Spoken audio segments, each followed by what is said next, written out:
ये है देखिए माशाल्लाह, एंजॉय का मज़ा, शाम का खूबसूरत मंजर, रेत की खूबसूरत हवा। वाह जी वाह, क्या खेल है,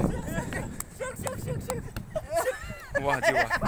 ये इधर ज़ैद के इलाके में, मुत्तहिदा अरब इमारात का ज़ैद का इलाका है। यहाँ रेतीली पहाड़ हैं, सब रेत के पहाड़ हैं। कितना खूबसूरत और खुशनुमा मंजर। और ये हमारे इदारा मरकज़ मोहम्मद अल-हम्मादी लितहफ़ीज़ुल कुरान के असातिज़े किराम और दीगर अरकान खेल रहे हैं माशाल्लाह, एंजॉय कर रहे हैं। ये देखिए, ये भी माशाल्लाह हमारे उस्ताद हैं मदरसे के जी। और साथ में कुछ तलबा भी हैं। दरअसल यहाँ आना एक आज दोपहर का खाना ये साहिब खैर के यहाँ हुआ था। उन्होंने दावत की थी असातिज़े किराम की और तमाम अरकान मदरसा की। तो माशाल्लाह यहाँ आना हुआ, इस इलाके में रहते हैं वो लोग। और अभी खाना खाने के बाद ये सब खेल रहे हैं, खाना हम कर रहे हैं, एंजॉय कर रहे हैं माशाल्लाह।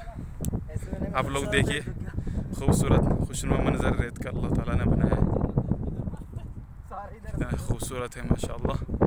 और ये भी माशाल्लाह हमारे मुशफ़िक़ और मुशरिफ़ है मदरसे के माशाल्लाह। ये देखो गेंद आई, गेंद आई है, गेंद आई है, ये मारेंगे। अब देखो आप, ये हमारा शॉट, वो ये लगा जा कर के उधर, उन्होंने दिया जवाब।